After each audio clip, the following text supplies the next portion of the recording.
네, 어제 고 김대중 전 대통령의 8주기 추도식이 열렸습니다. 문재인 대통령은 물론 여야 지도부 등이 총집결하면서 어느 때보다 추모 열기는 뜨거웠습니다. 네, 이와 관련된 이야기 나눠보겠습니다. 오늘 최창렬 용인대 교육대학원장, 허성우 국가디자인연구소 이사장 나와 있습니다. 안녕하세요. 네, 어서 오십시오. 네. 지난 2009년 김대중 전 대통령 서거 이후 현직 대통령의 추도식에 참석한 건 처음인데 이 의미를 좀 짚어주신다면요. 문재인 대통령으로서는 의미가 예. 각별할 수가 있죠. 김대중 정권 때 민주당 정권이었는데 그때 이제 노무현 후보가 대선 후보로 당선되고 그리고 이제 노무현 대통령의 비서실장도 했고 예. 한 문재인 대통령으로서는 감회가 남다르겠죠. 대통령 당선 후 처음 이제 참석하는 것이고 사실 현직 대통령으로서도 DJ가 돌아가신 이후에 처음 참석하는 거예요. 또한 이제 최근에 우리 한반도를 둘러싼 북미 간의 긴장이라든지 우리 한반도의 안보 위기 이런 것들과 관련해 가지고 김대중 전 대통령은 2000년대 6.15 정상회담, 6.15 선언도 있었고 그리고 햇볕 정책이라든지 이런 것도 어쨌든 문재인 대통령으로서는 지금의 정권과 연관시켜서 생각할 수밖에 없는 것이기 때문에 상당히 각별한 의미가 있지 않을까라는 생각이 들고 어제 그러한 모습들이 많이 나타났던 것 같아요. 그리고 특히 이제 김대중 전 대통령 하면 우리가 생각나는 게 이른바 행동하는 양심이라는 그 얘기 많이 생각나잖아요. 그 행동하는 양심이 사실 어떤 면에서 볼 때 지난 정권의 국정농단, 헌법 유린 이런 것들을 주권자인 국민이 끌어내린 것이기 때문에 바로 그런 점과 관련시켜서도 문 대통령으로서는 어제 추도식이 남다를 수밖에 없지 않았을까 이런 생각이 듭니다. 또 주목이 된 점이 이희호 여사에게 무릎을 꿇고 앉아가지고 좀 편안하게 얘기하는 모습도 보이고 행사 중간중간에 이희호 여사를 좀 각별히 챙기는 모습을 보였거든요. 이 부분은 어떻게 보셨습니까? 뭐 대통령 입장에서 이제 최대한 그 이희호 여사께 이제 예의를 표하는 거, 또 존경을 표하는 거죠. 그것이 이제 8주년 서거에 이제 참석했지만은 전직 대통령으로서 예우도 있지만 또 이호 여사가 지금 생존하고 계시니까 거기에 따른 최대한 예우를 하는 것이 또 문재인 대통령의 도리라고 생각할 수밖에 없습니다. 왜냐하면은 앞에서 이제 우리 최 교수님께서 뭐 잘 설명하셨습니다만은 조금 이제 다른 각도에서 보면은 이 노무현 대통령과 문재인 대통령은 뗄래야 뗄 수가 없잖아요. 마찬가지로 노무현 전 대통령, 문재인 대통령, 그리고 또 김대중 대통령 이 세 분의 관계는 또 특별한 거예요. 왜냐하면은 2002년도 대통령 후보로 당선이 때 호남이 절대적으로 밀어갖고 당선이 됐지 않습니까? 노무현 대통령이 당선되고 나서 오히려 노무현 대통령이 당선되고 나서 김대중 대통령의 대북 송금 문제로 일어나갖고 사실 민주당이 절대적인 지지에서 벗어났고 민주당과 이제 깨지는 경우 됐잖아요. 그래서 굉장히 이제 이 호남과의 관계가 좀 서먹서먹했는데 그 사이에 또 이번에 문재인 대통령 그 당선에 호남에서 또 절대적인 지지를 보냈지 않습니까? 그래서 노무현 대통령, 노무현 전 대통령, 문재인 대통령, 그리고 김대중 대통령 이 세 분의 관계가 특별하고 남다를 수밖에 없다는 거예요. 그리고 거기에 중심에는 결국 이제 호남이 두 대통령을 한 분은 전직 대통령이지만 두 대통령을 전적으로 밀었다. 이 두 분은 또 PK 출신, 또 부산 출신이지 않습니까? 이렇게 했기 때문에 지금 그 문재인 대통령의 지지율의 거의 절반 이상이 호남에서 지금 90% 이상의 지금 절대적인 지지를 보내지 않습니까?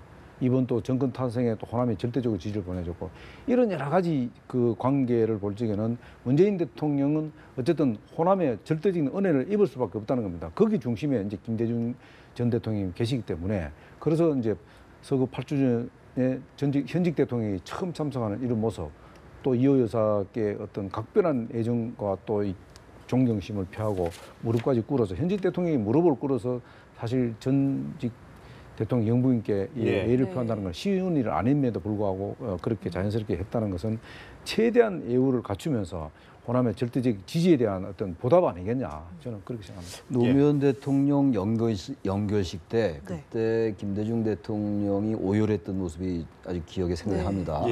2009년도 5월 23일 날 노무현 전 대통령이 투신했었잖아요. 그때 극단적인 선택을 했었고 그리고 이제 석 달 정도 있다가 김대중 전 대통령이 서거하셨어요.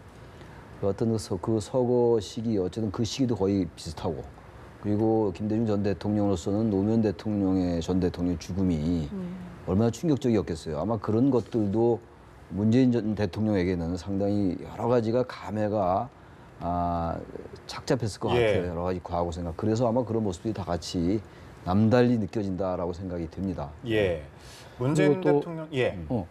또 이제 정책적으로 또 아까는 이제 정치적으로 뭐 그런 면도 있지만 또 정책적으로 보면은 좀 전에 이제 우리 최 교수께서 말씀하셨습니다만은 이제 이명박 박근혜 전 두 정부에서 이제 이 한반도 관련해서 거의 이제 압박 수위로 대화보다는 압박적으로 무게를 실으지 않습니까? 근데 지금은 어쨌든 이 지금 전 세계가 지금 북한 제재에 지금 동참하고 있는 이 상황에서 어떻게 해서라도 문재인 대통령을 이 대화로 북한을 끌어내야겠다는 예. 그런 지금 여러 가지 지금 그 가능성을 좀 열어놓고 있잖아요. 네. 그래서 이제 뭐 북한 그 운전대론이 거기서 나오게 되고 이런 상황에서 이제 표현을 안 했습니다만은 추도식에서 표현을 안 했습니다. 햇볕 정책을 개성하겠다는 그런 의지도 강하게 좀 보였다. 저는 좀 그걸 좀 느꼈거든요. 예. 왜냐하면은 어쨌든 이 햇볕 정책으로 인해서 북한의 어떤 그 대화 국면을 일단 열어놓고 있다. 그런 측면에서 문재인 정부도 과거에 이제 제재도 중요하지만은 어쨌든 그 데드라인도 얘기했습니다만은 대화에다가 상당히 무게를 지금 두고 좀 가려고 하는 그런 문재인 예. 대통령의 어떤 그 대북 정책 예. 이런 것들이 좀 깔려 있기 때문에 어제 그 추도식은 상당히 의미가 있지 않았나 그렇게 봅니다. 실제로 어제 메시지에서 DJ의 평화노선 기조를 이어가겠다는 뜻을 네. 전했는데 뭐 어떤 지금 뭐 시기상으로 북한 관계가 또 위기인데 어떤 메시지 함의가 어떻다고 그럼 보십니까? 아까도 잠깐 예. 제가 말씀드렸고 지금 예. 우리 허 이사장도 잘 말씀하신 것처럼 기본적으로 DJ 정권의 가장 상징적인 정책은 햇볕 정책이었어요. 예. 그러니까 사실 이 햇볕 정책이라는 거는 안보 외교에 관련된 정책뿐만이 아니라 사실 DJ 정권, 김대중 정권을 상징하는 진보적인 정권의 하나의 상징 같은 거였거든요. 이 햇볕 정책이라는 것이. 그래서 항상 이제 보수와 진보 간의 정치적으로 여러 가지 갈등을 겪을 때 이 햇볕 정책이 항상 등장하는 예. 거거든요.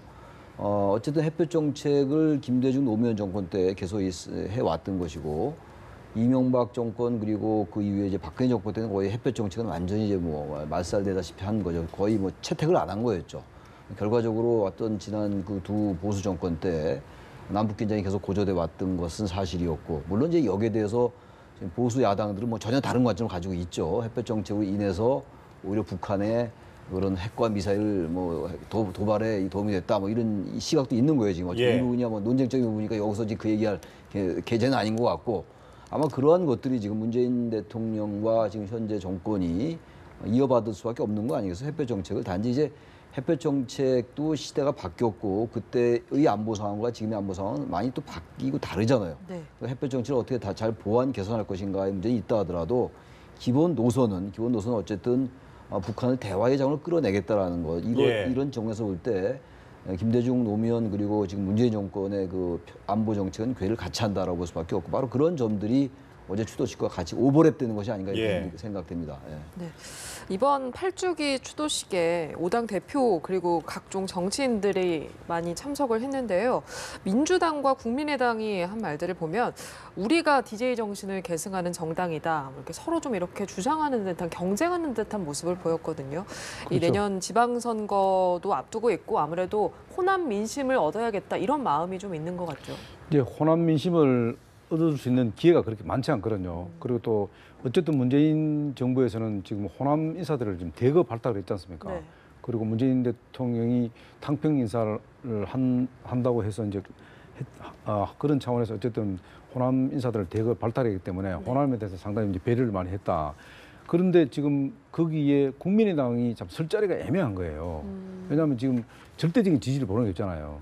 그런데 지금 국민의당의 지지율은 좀 아주 그냥 최바닥에 와 있잖아요. 이러다 보니까 그 국민의당 입장에서는 뭐 사실 지푸라기로 잡아야 될 상황입니다.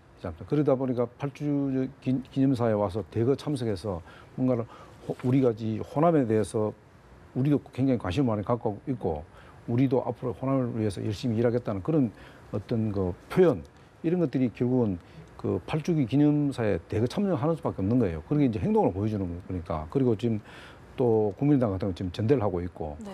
그렇기 때문에 특히 이제 국민의당이 지금 호남을 지지 기반을 한 정당이기 때문에 만약 호남을 잊어버리면은 앞으로 6.4 지방선거 이후에는 사실은 호남이 지리멸렬할 수밖에 없고 저절로 호남 국민의당 자체가 없어질 수도 있거든요. 네. 거기다 위기감이 있는 거죠. 그래서 아마 더 절대적으로 이 호남에 대해서 구애를 할 수밖에 없는 그런 상황이 아니냐. 그리고 예. 문재인 대통령이 이제 취임을 100일을 맞았는데 앞서 저희 리포트에서도 허니문 기간이 끝났다 이런데도 지지율이 78%로 고공행진을 이어가고 있습니다. 김영삼 전 대통령에 의해서 역대 2위를 기록한 것으로 보여지는데 이 같은 여론의 의미는 무엇이고 또 경계해야 될 부분은 어떤 게 있다고 보십니까? 허니문 기간이 좀 예. 별로 없었다고 봐요. 100일 기간을 보통 이제 허니문이라고 봐요. 이제 언론과의 예. 관계라든지 여야 관계에서 어쨌든 정권이 앞으로 어떻게 할 것인가를 지켜본다라는 의미에서 이제 100일을 밀월 기간이라고 얘기하는데 이번에 5월 9일 날 대통령 당선되고 난 다음에 문재인 대통령 당선 이후에 여야 관계에서 저는 허니문 기간은 거의 없었다고 보고 지금 현재의 정당 지지도, 대통령의 지지도가 80% 내외를 계속 유지하고 있잖아요. 이것뿐만이 아니라 집권당인 민주당의 지지도가 50%예요. 그리고 다른 야당들과의 격차가 너무나 큽니다. 예. 지금 과거에도 항상 집권당이 높은 경우가 많이 있었는데 이렇게 차이 난 적은 과거에 많지 않았던 것 같아요. 네. 지금 보수야당도 그렇고 국민의당의 경우도 지지율이 아주 낮아요. 지금 바른정당도 마찬가지고 이런 점이 그만큼 현재의 정당 구도는 여소야대로 하더라도 집권당이 120석밖에 안 되잖아요. 네. 과반에 턱도 없이 부족한데 그럼에도 불구하고 지금 대통령 지지도가 높은 거는 기본적으로 지금 야당은 그걸 뭐 이제 퍼준다고 해서 퍼줄리즘이라고 얘기하고 네. 예. 또 표만을 의식한다고 해서 표퓰리즘이라고 얘기하는데 파퓰리즘을 이렇게 예. 얘기하는데 파퓰리즘은 이제 일반적으로 우리가 이제 대중 인기 영합주의다 아주 이제 부정적으로 쓰긴 해요. 네. 사실 정치학 이론에서 파퓰리즘은 꼭 그렇게 쓰이는 건 아닌데 일상에서 그렇게 쓰이고 있단 말이에요. 근데 그것을 이제 퍼줄리즘이다, 표퓰리즘이라고 얘기함에도 불구하고 국민은 여전히 일자리 정책이라든지 복지 정책이라든지 의료 정책, 이른바 요즘 이제 새로 정권이 제기했던 그 이제 문재인 케어라는 예. 거 이런 것들에 대한 기대와 신뢰가 있는 거예요. 물론 이제 야당이 지적하다시피 그렇다면 이것에 대한 재원을 어떻게 확보할 것인가에 대한 대책 없이 부족한다라고 해서 잠깐 표퓰리즘, 퍼즐리즘이라고 얘기하는데 아무튼 우리 유권자, 시민, 국민들은 대통령에 대한 지지가 있는 거죠. 특히 이제 정권 교체 이후에 문재인 대통령이 보여줬던 여러 가지 그 탈권위 행보라든지 예. 소통 행보 이런 것들은 단지 보여주기식이 아니라는 것들이 이제 국민들이 완전히 아는 거예요 이제. 어제도 청와대를 개방하고 그랬잖아요. 그저께도 이런 점에서 국민들은 계속 기대를 걷는 거다. 바로 그러한 것들의 반영이 지금 100일이 지난 다음에도 YS 이후에 가장 높은 지지율로 나타나는 것이 아니냐 이렇게 보여집니다. 물론 여기에 대해서 이제 정부 차원에서 어떻게 이것을 입법으로 구체화시키냐 문제, 그 야당을 어떻게 더 설득시키고 야당의 협치를 이끌어내느냐는 여전히 이제 그 집권 세력의 몫이긴 합니다만 저 현재까지는 그런 이제 가능성을 가지고 있다. 역시 그러나 앞으로 정기국회도 있고 내년 지방선거도 있기 때문에 여야 관계는 상당히 아까도 두 분께서 말씀하신 바와 같이 굉장히 긴장이나 어떤 대치로 갈 가능성이 대단히 높다 이렇게 보여집니다. 예. 저는 이제 지금 이 고공행진을 하는 이 모습들을 보면서 이렇게도 또 생각해 봅니다. 과거 정부 또 박근혜 정부에 대한 어떤 그 분노 네. 이런 네. 것들이 아직도 지금 국민들 가슴 속에 상존하고 있다. 그것이 사실 반작용에 의해서 이런 지지율이 상당히 높아질 수도 있다는 겁니다. 물론 여론조사 자체를 저는 부정하는 건 아닙니다만은 네. 그런 것들이 그래도 상당히 깔려 있다고 보기 때문에 저런 고공행진을 하고 또 이제 100일이 지났다는 것은 뭐냐면 야당이 서서히 이제 전열을 정비해 가고 있다는 뜻입니다. 야당도 이제 전열이 정비가 되면은 지지율도 변화가 있을 것이고 예. 또 하나는 우리가 이런 말 있지 않습니까? 뭐 듣기 좋은 노래도 한두 번이지 이런 말이 있지 않습니까? 이거는 뭐냐면은 지나치게 고공하는 여론의 의식에서 너무 보여주기식으로 이렇게 가게 되면은 결국 그것이 또 부메랑이 되고 또 그것이 또 상황이 또 달라지면은 지지율은 떨어질 수밖에 없다. 특히 이제 이 안보라든가 안보 문제라든가 이런 데 결과가 나와줘야 되거든요. 네. 그리고 문재인 대통령이 그 얘기했던 부분들하고 정책과 일치시키는 부분 그리고 이제 가장 저는 이제 중요한 게 정세 문제. 물론 그 문재인 대통령께서도 그 기자회견 할 적에 그 정세 문제는 또 국민들의 어떤 합의점을 일정 부분을 고민하겠다는 부분들은 그만큼 좀 여지를 남겨놨다는 거죠. 이런 부분.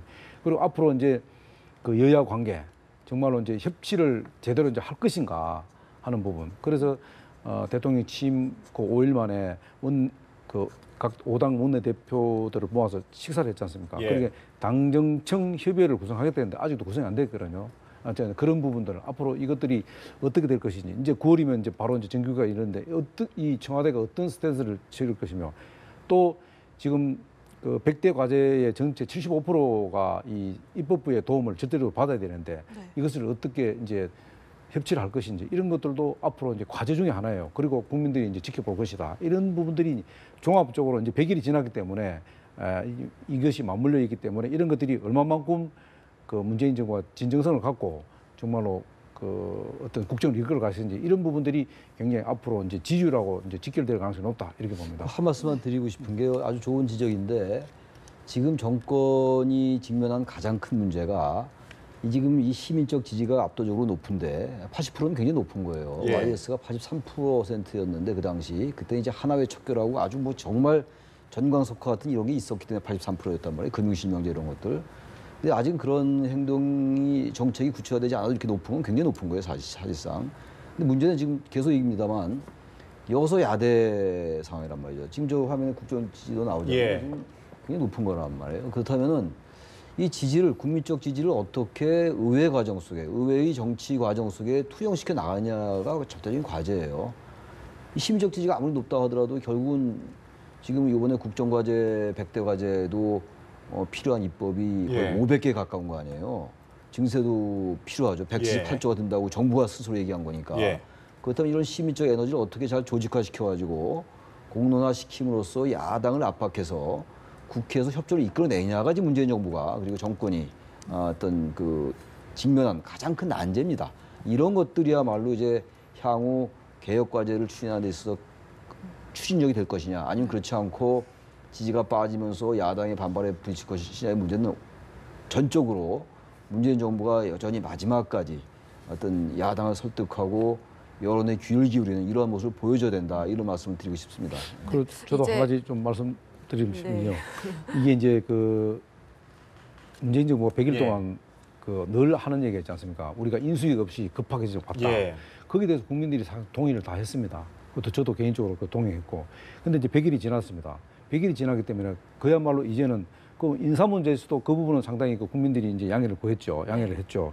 근데 이제 100일이 지났기 때문에 이제 지금부터는 과거 정부를 탓하는 일을 해서는 안 된다는 거죠. 지금은 이제 문재인 정부가 완전하게 이제 들어섰기 때문에 앞으로 이제 문재인 정부를 제대로 어떻게 관리할 것이며 정말로 나라다운 나라를 어떻게 만들 것인지 국민과 함께 어떻게 할 것인지 이런 부분들이 이제 실천적인 이야기들이 나와야 됩니다. 구호보다는 이제 이런 것들이 제대로 이제 어떻게 국민들을 이해시키고 설득시켜서 끌고 가느냐에 따라서 성패가 달렸다고 봐야 되는 거죠.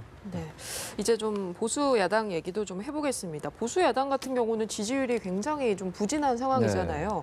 한국당 내에서 최근 바른정당과 연대할 수도 있다 이런 얘기가 솔솔 나오고 있다고 하는데 어떻게 보십니까 이런 것들은? 한국당과 바른정당의 그 연대 얘기는 뭐 계속 끊이지 않고 나오고 있어요. 바른정당과 이 한국당은 뭐 뿌리가 같은 정당이니까 지금 정당 지지도가 지금 나오고 있는데 민주당의 40%, 50%에 가까운데 다른 정당은 뭐 거기에 네. 너무 부족하잖아요. 예. 그러다 보니까 연대 얘기가 나올 수밖에 없어요. 게다가 이제 총선거는 많이 남았다 하더라도 내년에 지방선거가 있잖아요. 그럼 이대로 계속 간다면은 다른 야당들은 참패할 수밖에 없을 거 아니겠어요. 저기 영남 지역에서조차도. 그렇다면 과연 어떻게 연대할 것이냐 문제인데 지금 바른정당과 자유한국당의 연대 얘기가 나오고 있다 하더라도요. 네. 기본적으로 지금 이 박근혜 전 대통령에 대한 탄핵에 대한 생각이 다르기 때문에 그 두 정당이 기본적으로 연대 조건이 잘 갖춰져 있지 않다는 생각이 들어요. 단지 어떤 지지 기반이 비슷하다 하더라도 또 대구 보수의 심장이라는 대구 지역에서 또 바른정당에 대한 예. 지지가 더 낮아요. 또 현저하게 다른 지역보다 더욱더 그렇기 때문에 바른정당으로서도 대단히 곤혹스러운 겁니다. 바로 그래서 자유한국당과 바른정당의 연대론이 나오는 한편 바른정당과 국민의당의 연대론도 나오고 있는 거예요. 전혀 네. 다른 이제 보수야당이 아닌 국민의당과의 연대도 예. 지금 얘기가 나오는 상황이란 말이죠.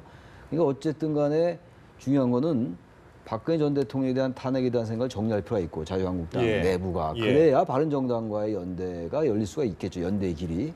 바른정당으로서 적어도 박 전 대통령에 대한 입장이 현재와 같다면 자유한국당이 바른정당이 별로 예. 연대할 이제 명분이 없지 않느냐 이렇게 보여집니다. 이런 가운데 홍준표 대표가 출당 카드를 꺼내들었거든요. 이건 좀 어떻게 보십니까? 같은 예. 바로 그 맥락인 것 예. 같아요. 4월 달에만 해도 홍준표 대표가 그때 뭐 대표 아니었습니다만 박근혜 전 대통령에 대해서 아주 좀 옹호를 하고 그랬거든요. 예. 그 이제 그 다 죽은 사람에 대해서 한 거나 마찬가지다. 그래서 안 된다라는 취지로 얘기를 했는데 지금은 이제 말의 논리가 완전히 바뀌었잖아요. 바로 이제 박근혜 전 대통령에 대한 출당이라든지 이러한 것들을 정리하지 않으면 친박과의 관계도 그렇고 예. 바른정당과의 만약에 연대가 있다 하더라도 이것을 어떻게 추진해 나갈 동력을 받을 수가 없어요. 그래서 홍준표 전 대표가 박 전 대통령에 대한 출당을 거론한 거는 친박과의 관계를 일단 청산하겠다라는 의지가 하나 있어 보이고 그리고 바른정당과 연대도 염두에 둔 것이 아닌가. 그리고 꼭 그런 게 아니라 하더라도 어떤 보편적 가치에 입각해서 봐도 더 이상 박근혜 전 대통령을 두둔하는 예. 것이 네. 자유한국당의 지지도도 그렇고 여러 가지 면에서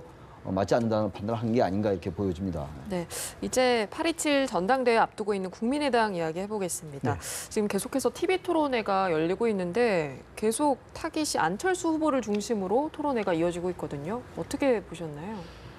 가장 중요한 이제 쟁점 사항이 뭐냐면 당 정체성 네. 그리고 혁신 그다음 비전이거든요. 여기에 지금 과연 누가 책임지냐 하는 부분인데 결국은 이 지금 당의 현실적으로 지금 호남을 기반으로 하는 정당이다 보니까 이 당 정체성이라든가 혁신이라든가 이 비전이 결국은 안철수 후보한테 집중적으로 될 수밖에 없는 거예요. 지금 안철수 후보의 어떤 뭐 이현주 의원의 표현을 예. 빌리면은 안철수 의원이 모든 정책이나 이런 것들이 너무 모호하다. 그런 이야기.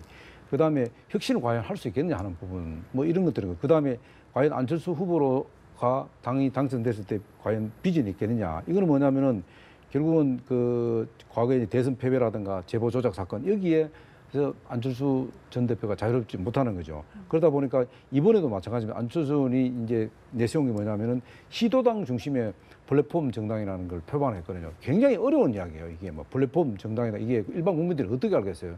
이거는 학자들이 하는 얘기예요. 그리고 시도당 중심의 정당이라는 게 이게 과거에 이게 있지도 않은 거예요. 중앙당 중심의 거의 다인데 시도당 중심이라는 게 지금 국민의당 같은 현실적으로 지금 지지 기반과 조직이 거의 없는 상태에서 이런 거를 내세워갖고 전당대회를 임하는 거 보면은 아직도 안철수 전 대표가 지금 굉장히 좀 그 갈 길이 멀다. 그래서 이번 전당대회 핵심은 뭐냐면은 누가 과반을 얻을 것이냐 결선 투표 가는데 만약에 안철수 전 대표가 과반을 얻지 못하고 결선 투표로 가게 되면 굉장히 어려운 상황으로 갈 수 있다. 그래서 지금 관전 포인트는 안철수 그 전당대회의 뭐 정책 토론도 중요하지만 가장 핵심은 안철수 후보가 어떻게 얼마나 과반을 획득하느냐 여기에 관전 포인트가 달려 있다 이렇게 보는 거죠. 네. 이런 가운데 안 전 대표에 대한 내년 지방선거 서울시장 차출론이 또 여전하거든요. 이건 좀 어떻게 보십니까? 서울시장 얘기가 예. 지금 나올 때가 저는 아닌 것 같아요. 예. 지금 당권에 도전하는 과정에서 당내 반발이 많았고 제보 조작 사건에 대한 책임론은 여전히 지금 예. 있었는데 그리고 이제 당권에 도전을 했잖아요. 그래서 지금 뭐 결선 투표도 도입돼서 안 전 대표에게 불리하다라고 얘기하는데 그리고 나중에 이제 이 전당대회가 어떻게 치러진 과정 속에서 어떠한 변수로 해서 어떻게 연대가 이루어질지도 알 수 없어요. 근데 여기서 다시 또 서울시장을 얘기한다라는 거는 서울시장 선거까지 아직도 꽤 많이 남았습니다. 예. 지금. 그리고 적어도 이 얘기를 하기 이전에 너무 이렇게 정치공학적으로 접근할 게 아니라 서울시장에 당선되면 나중에 뭐 대권에 도전할 수 있는 뭐 유리한 뭐 기반이 마련된다고 보는 겁니다만 너무 앞서 나가는 것 같다는 거예요. 안 전 대표가 좀 대선 끝나고 차분하게 호흡을 길게 봐야 되는데 당장 이제 당권 도전 선거가 오니까 거기에 도전하고 또 뭔가 여의치 않으니까 다시 서울시장 얘기가 나오고 과연 유권자들이 이런 부분들에 대해서 정치적 신뢰를 갈 수 있을 것인가라는 예. 생각이 좀 들어요. 그래서 이 부분은 뭐 안 전 대표가 판단하는 문제긴 합니다만 단 이런 부분이 있어요. 서울시장 선거 얘기가 나오면 어쨌든 안 전 대표에 대한 주목도 높아질 수가 있다 하더라도 이제 그런 부분 가지고 하기엔 좀 한계가 있지 않나라는 생각이 좀 듭니다. 알겠습니다. 네, 지금까지 최창렬 용인대 교육대학원장, 허석우 국가디자인연구소 이사장과 이야기 나눠봤습니다. 두 분 고맙습니다. 고맙습니다. 네.